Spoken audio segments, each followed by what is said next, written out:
ধুয়ারবন্দের রামপুর পুঞ্জি এলাকায় গতকাল রাতে অভিযান চালিয়ে ৯টি বার্মিজ গরু উদ্ধার করল পুলিশ এবং বজরং দল। অভিযানে ছিলেন কাছাড়ের ডিএসপি হেডকোয়ার্টার, ধলাই পুলিশ এবং বজরং দলের কর্মকর্তারা।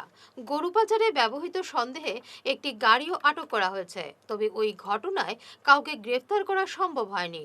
পুলিশের অনুমান, গরুগুলো মিজোরাম থেকে ধলাইয়ের বিভিন্ন স্থানে বিক্রির পরিকল্পনা ছিল পাচারকারীদের।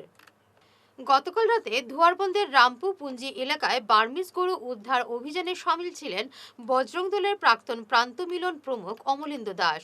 অমলেন্দু আজ সংবাদ মাধ্যমে এমনই দাবি করে বলেন, তার সঙ্গে অভিযানে সামিল ছিলেন বিশ্ব হিন্দু পরিষদের দক্ষিণ কাছাড় জেলার সহসেবা প্রমুখ পিঙ্কু রুদ্রপাল, সপ্তম চন্দ, সানি চন্দ, প্রশান্ত চন্দ, অভিষেক চন্দ, পান্না দত্ত প্রমুখ।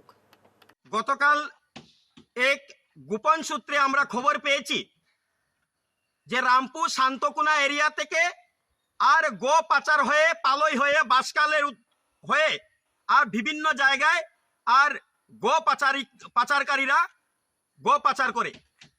এই খবর পাওয়া মাত্রাই আমরা সঙ্গে সঙ্গে কাছাড়ের এসপি মহোদয় নুমাল মাহাত্মজিকে আমি স্বয়ং ফোন করেছি এবং মেসেজ করেছি। সাথে বজরং দল তথা বিশ্ব হিন্দু পরিষদের প্রমুখদের সাথে আমার কথা হয়েছে। বজরং দলের কার্যকর্তা আমার সাথে ছিলেন এবং সঙ্গে ডিএসপি হেডকোয়ার্টার থেকে প্রশাসন এসেছিলেন। আমরা রাত্র অনুমানিক 1 ঘটিকার সময় এই জায়গাতে 8টা গরু পকড়াও করতে পেরেছি এবং আমরা তদন্ত করে জঙ্গলের মধ্যে একটা গরু যেভাবে ওরা ফেলে দিয়ে গেছে,